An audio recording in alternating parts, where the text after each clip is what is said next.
मित्रों नमस्कार। आज हम पर्यायवाची भाग 3 लेकर आए हैं। पर्यायवाची भाग 1 और 2 दोनों के वीडियो अपलोड हो चुके हैं। आज हम बात करेंगे कुछ अन्य शब्दों की। देखिए, हमने शब्द लिया है आकाश।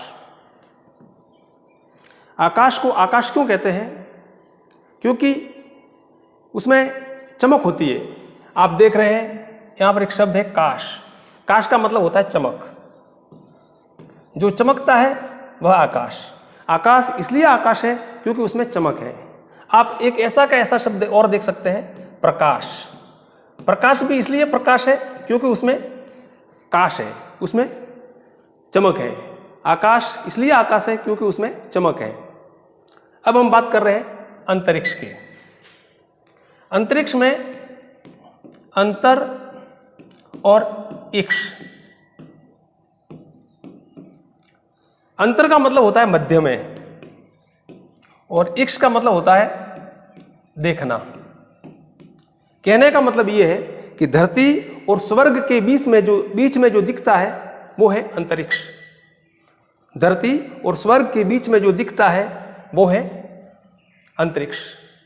लेकिन आप देख रहे हैं यहाँ पर ई की मात्रा ह्रस्व है और यहाँ पर इक्ष की मात्रा ई दीर्घ है।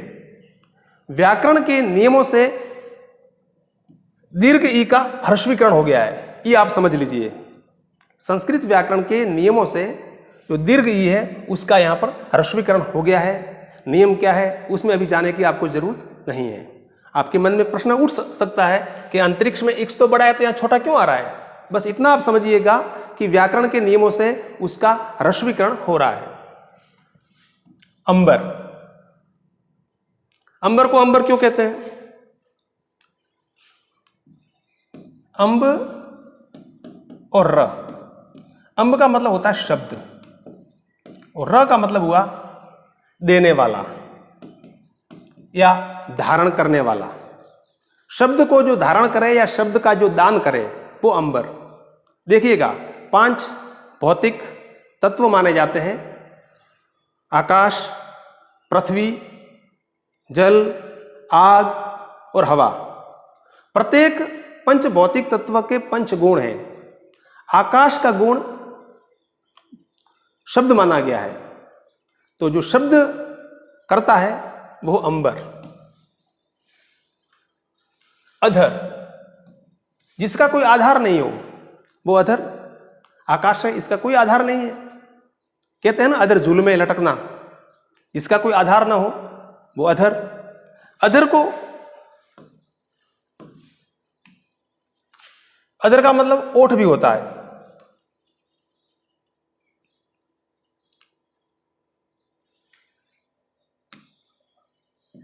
अधर का मतलब ओठ भी होता है और अधर का मतलब आकाश भी होता है। ठीक है। अभ्र। अभ्र शब्द है वो दरअसल अप यानी जल और भ्री से बना है। भ्री का मतलब होता है जो रखता है, जल को जो रखता है। बादल भी रखता है, बादल को भी अभ्र कहते हैं। और चूंकि हमको ऐसा लगता है कि जल आकाश से आता है, हालांकि आता तो समुद्र से है, लेकिन सामान्य लोगों को ऐसा लगता है कि आकाश से जल आता है, इसलिए आकाश को भी अभ्र कहते हैं। अभी तक जो शब्द हमने देखे ये सभी शब्द संस्कृत के हैं। अब शब्द है अर्श। अर्श शब्द अरबी का है।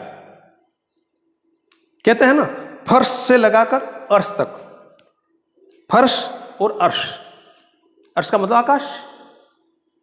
अरबी में अर्श का मतलब होता है ऊंचा आसन, स्वर्ग या आकाश।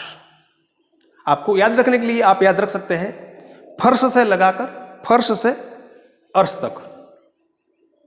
एक अर्श शब्द संस्कृत में भी है, लेकिन वहां उसका अर्थ है बवासीर रोग। बवासीर रोग को अर्श कहते हैं। संस्कृत में अर्श का मतलब बवासीर रोग और अरबी का जो अर्श है उसका मतलब होता है आकाश या स्वर्ग या कोई ऊंचा आसन। अब हम बात कर रहे हैं ख की। ख सभी जानते हैं ख क्या है। आकाश को ख कहते हैं। आकाश को ख कहते हैं, इसलिए पक्षी को खग कहते हैं, क्योंकि वो आकाश में गमन करता है ना। लेकिन ख क्या है? दरअसल जो ख है, इसकी जो व्युत्पत्ति है उसके मूल में खन धातु है, और खन का मतलब होता है खोदना। गड्ढे को खोदते हैं, किसी छिद्र को खोदते हैं। तो आकाश क्या है? आकाश भी तो एक बहुत बड़ा गड्ढा है, इसलिए आकाश को ख कहते हैं। समझ गए ना? खगोल, गोल का मतलब उसकी परिधि, आकाश की परिधि, वो भी आकाश ही है। खगोल। आसमान, जो आसमान शब्द आप देख रहे हैं ना, ये फारसी का है। ऊर्ध्व लोक, ऊंचा लोक, जो लोक ऊंचा है यानी अंतरिक्ष, वही आकाश। गगन, गगन शब्द में गम धातु है। आपको दिख रहा है गग, लेकिन है गम धातु। व्याकरण के नियम से ग का आगम हो जाता है, व्याकरण के नियम से ग का आगम हो जाता है, ग यहां पर आ जाता है, लेकिन है इसमें गम। गम का मतलब गो, जाना। सब लोगों को इसमें जाना है, कहने का मतलब ये है। कैसे जाना है? कहते हैं ना 5 भौतिक तत्व है, उन 5 भौतिक तत्वों से शरीर की रचना हुई है, और इससे ही शरीर बनता है, और इसी में वापस उसको समा जाना है। तो हम सभी को गम करना है आकाश में, इसलिए गगन। गगन मंडल, वही बात है। छायापथ, छाया का पथ, आकाश में बादल होते हैं, बादलों की छाया होती है। पथ, तारापथ, आकाश में तारा होते हैं, बहुत सारे तारे होते हैं आकाश में, तारापथ होगा ही ना आकाश। दिव, आकाश को दिव भी कहते हैं, क्योंकि दिव में मूल में एक धातु है दिव, जिसका मतलब होता है चमक। आकाश चमकता है, इसलिए दिव है। दिवलोक, दिव का मतलब ही चमक होता है, चमकने वाला लोक, आकाश। नभ, नभ,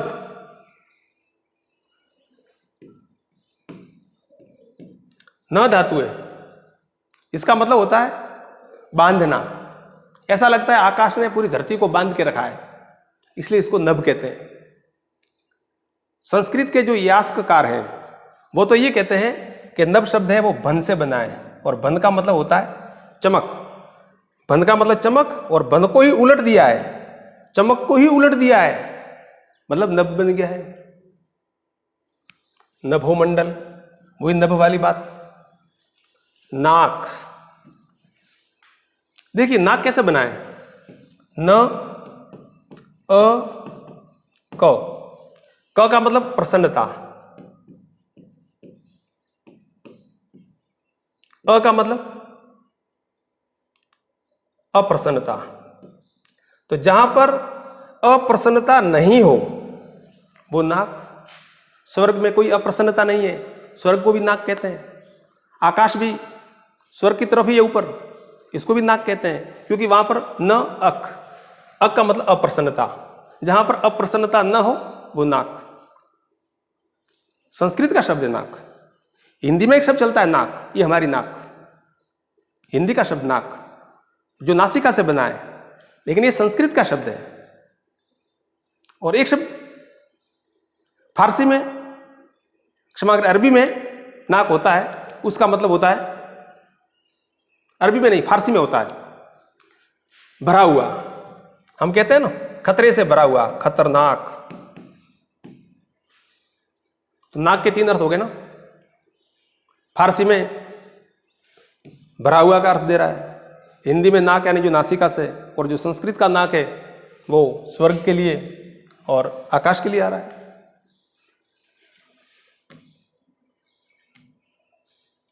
अब आप सब देख रहे हैं फलक, ये अरबी का शब्द है। दरअसल या बिंदी भी कर सकते हैं, लेकिन हिंदी में व्यवस्था है कि बिना बिंदी के भी सही माना जाता है। फलक, जो अंतरिक्ष यान होते हैं ना उसको वहां कहते हैं फलकी यान, फल की यान। और जो गगनचुंबी इमारतें होती है ना उसको कहते हैं फलकबोस। फलकबोस, ये गगनचुंबी, फलक यानी आकाश, आकाश को छूने वाली, फलकबोस। फलकी यान मतलब अंतरिक्ष यान। फलक अरबी का शब्द है। एक फलक संस्कृत में भी होता है, लेकिन वहां उसका मतलब होता है पटल। जो गणित में हम पढ़ते हैं ना, घन और फलक, वो फलक। पटल, पट। अब शब्द है व्योम।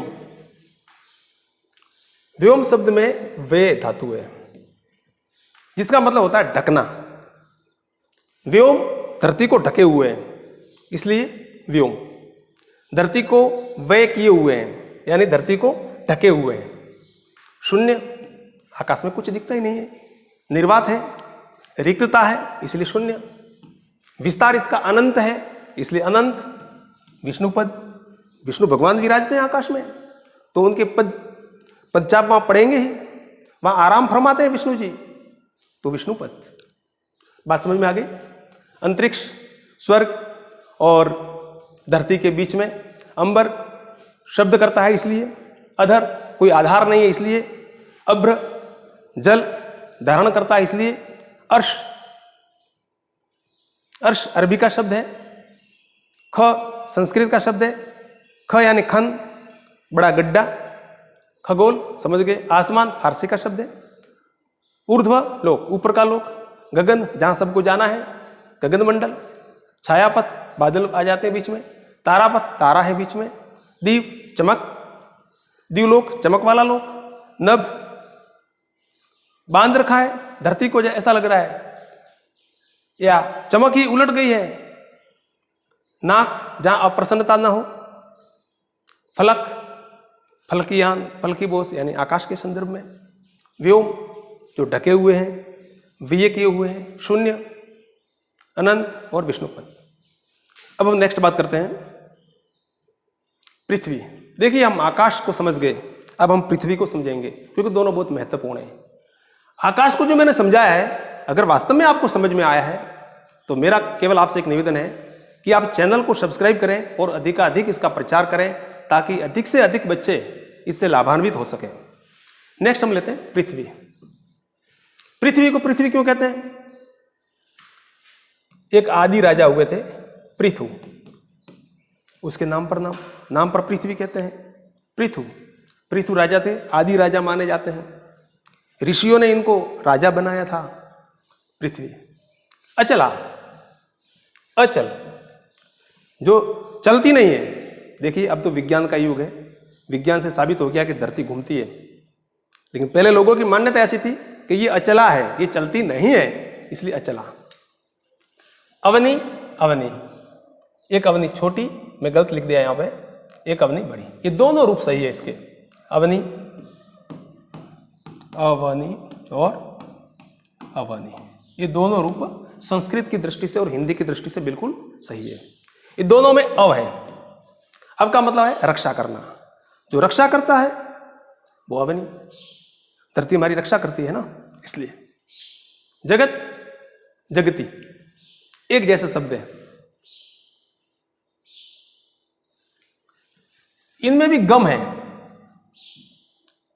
जगत में आपको म नहीं दिख रहा है, लेकिन अगर शब्द को हम देखेंगे तो इनमें दोनों में गम है। गम का मतलब चलायमान होना, जाना। दरअसल ये धरती चलायमान है। चलायमान कैसे है कि आपने एक सराय देखी होगी, हम कहते हैं जगत सराय में 2 दिन का मेला है, सराय में लोग आते हैं जाते रहते हैं। इस जगत में भी लोग आते हैं और जाते रहते हैं, चलते रहते हैं। आज हम हैं, कल कोई दूसरे और आएंगे, पहले कोई और थे, आज हम हैं, तो जगत है। जगत को सराय भी कहते हैं ना, कि जगत सराय में, मतलब सराय की तरह है। तो जगत और जगती दोनों में गम है। गम का मतलब चलायमान होना, क्योंकि ये चलायमान है, कई वर्षों से चलायमान है, कई लोग आए और कई लोग गए। एक बात और बतानी है, अगर हलंत है पीछे तो पृथ्वी, और अगर सिंपल ऐसे लिखा हुआ है जगत तो इसका मतलब चबूतरा। ये कभी कभी प्रश्न पूछा जाता है, जगत और जगत में क्या फर्क है। जमीन, फारसी का शब्द है जमी। क्षिति, क्षिति में क्षी है, इसका मतलब होता है निवास करना या बसना, क्योंकि इस पर हम निवास करते हैं, बसते हैं, इसलिए क्षिति।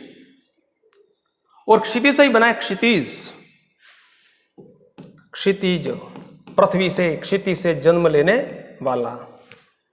क्षितिज हमको दिख रहा है ना, वो पृथ्वी से जन्म लेता है, इसलिए उसका नाम रखा है। हमको ऐसा लग रहा है पृथ्वी और आकाश मिल रहे हैं, लेकिन दरअसल ये मिलते हुए प्रतीत होते हैं, मिलते नहीं है। थल, थल है वो स्थल से बना है, स्थल, और स्थल में स्थूल, स्थल धातु है, और स्थल का मतलब होता है कठोर, क्योंकि धरती कठोर है इसलिए इसको स्थल कहते हैं, थल कहते हैं।